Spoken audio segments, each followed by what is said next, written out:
Hi, this is Mandy Drysdale, and I'm going to walk through opening a traditional or Roth IRA account. We are at IRAClub.com, and then there's a button right below that says Get Started, which takes you to this page. Or if you met with me, I sent you an email with a link. So to get started, the difference between that traditional or Roth is the type of account, one, that you want to open, and two, what we're transferring into it. Money has to go into the same type of account that it comes from. So if you've got a traditional IRA at Fidelity, it needs to go to a traditional IRA at the IRA Club. If you have an old 401k, most of those are pre-tax dollars, and so they would go into a traditional account. If you have a Roth account or a Roth bucket, that's going to go into a Roth account. So we'll open a traditional account today. If you're doing a little kid account, you can use that Youth Roth IRA button as well. You would know if it's inherited because this is somebody passed away and you're getting your inheritance, which is part of their IRA. I pre-filled this just so you don't have to watch me, but you're putting your name, address, and social security number here. If you are over the age of 75, please give us a call and we'll finish the application over the phone. If not, you need to make sure you put a 9-digit social security number in there. The above information is required. The marital status and the gender are not required. The next step is to verify we are who we say we are through Persona. So we'll click on this button, begin verifying. I'm going to use my driver's license. Now I'm using the camera to record this video, so we can't use the camera to verify, but if not, you would be able to hold your driver's license up to the camera and it would do it for you. I'm going to continue on another device. So I'm using my camera. I'll open up the camera app and hover it. It will find that QR code. I'm now going to take a picture of my driver's license. It is asking me to verify my birth date, social security number, and those kinds of things. You'll see once it verifies on my phone, it's come right into the computer. I don't need to save this information, so we can move on. This is how you're going to fund your account. So if you have an IRA or a Roth IRA at a different custodian, you'll click IRA to IRA transfer. If it's an old 401k, 403b, the TSP, you'll click this. If we're starting a new account and adding our annual contribution, it'll be this one. And if it's a pension, you'll put that one. So we'll do an IRA to IRA transfer for this demo. Here's some great information to read through. If you don't see your firm listed above, you can manually enter it. And I'm going to choose AIG Capital. Okay, if we're moving everything from the account, it'll be a full transfer. If it's a partial transfer, we'll select this one.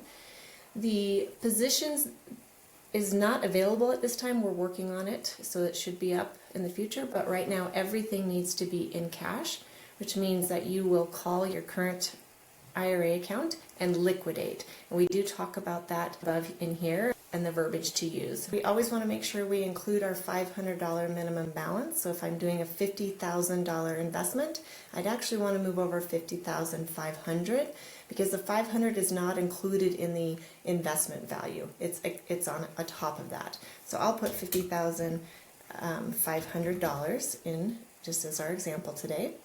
We want to make sure we're talking about the correct account we're moving from. So mine is the traditional IRA.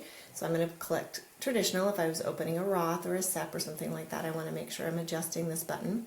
Put your account number in and upload a statement. So you will want to have logged into your Fidelity account, downloaded a quarterly or monthly statement to put into the application.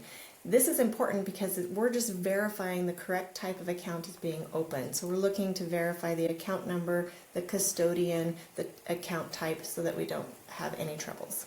Okay, so if you're affiliated with one of these things, you can select it. I have no affiliations. I'm not an Apex employee and I'm not an optionality employee. That's just companies we work with. The next step is if you'd like to add a beneficiary or not.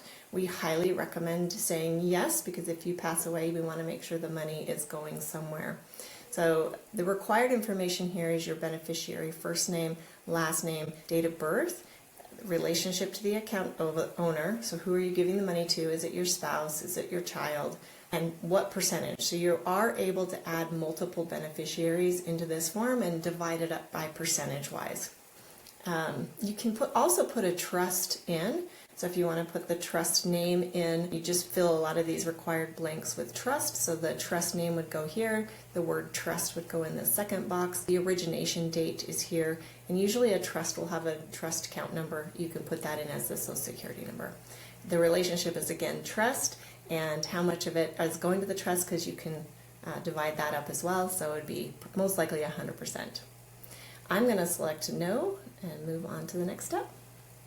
Okay, this is in case of emergency or a trusted person, so you're going to put in somebody that we could call if something were to happen. I'll use my daughter, and then I'm just going to put some blank information.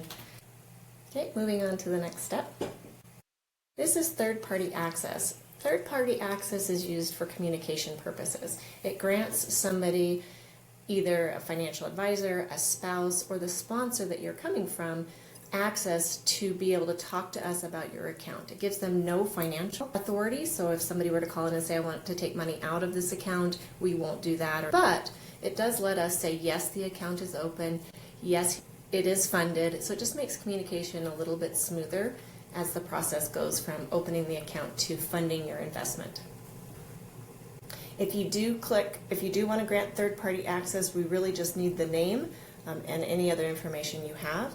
This can be added later very easily. It's a quick online form, so if you weren't sure if you needed it, we can add it later. If you added it because it's a sponsor and you wanted to be able to increase that communication, but later you decided it's no longer needed, we can cancel it very easily as well. Okay, moving on. All right, in order to open your trading platform with iFlip, which we do automatically for all of our clients, you have to fill out this form. It is just to the best of your knowledge, and you move on to the next page. Please let us know where you heard about us. If you have a promo code, please put it in now. If not, you're going to add your credit card information below, and that's how you're going to pay for your initial account membership fee. Okay, moving on. These are for future fees. If you're opening a Roth account, we highly recommend that you put a credit card on file, because you don't want any of the investment power, any of that liquid gold that we call a Roth, to be used towards your fees, right? You want all the money to stay in the account to grow as fast as it can, so that when you do retire, you've got a larger pot of tax-free money. If it's a traditional IRA, it's a little bit more, what do you prefer? But it is easiest to put a credit card on file. If you use the account, this deduct from account, to pay for the fees, you need to make sure there's enough money in the account, both for the $500 minimum balance, but also the account fees. So I'm going to click deduct from account right now. This just says we agree to set up your IRA and we agree to set up your iFlip account. What we're saying here, and to really understand it, is that we have the IRA Club website open, and I'm going to say yes, I will click submit when I'm done, and I'll show you what that means. So now I'm going to click to sign. This is going to open up a new window, Dropbox sign for me to sign, saying, yep, I'm ready to actually open the account. Feel free to review any of this. If any mistakes are made, you can X out of it and hit the previous button to go back and fix anything. But I'm going to say get started, click to initial. I can either draw with my mouse or I can click type and click to sign. And then I'm going to hit continue. This says, yep, we agree that we're going to open this account up. So I hit agree. And this is what I'm talking about. So we're in another window. We're in the Dropbox sign window. I need to make sure I close that and now click submit. This is going to take us to the thank you page.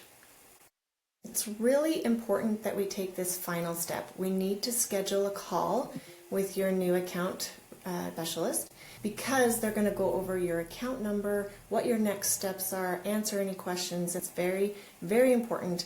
You will choose one of these, Emily, Stephanie, or Dan, to set that a quick 15-minute appointment with. It doesn't matter which one you choose. I would just say what's the easiest availability, right? Find one that's going to have the time open when you have the time open. So you'll click on one of the three, find a date and time that makes sense to you. So you'll fill out this information, set an appointment for yourself to take, and finish the last steps to get everything open and funded. I hope this helps. Please let us know if there's anything else we can do for you. Take care.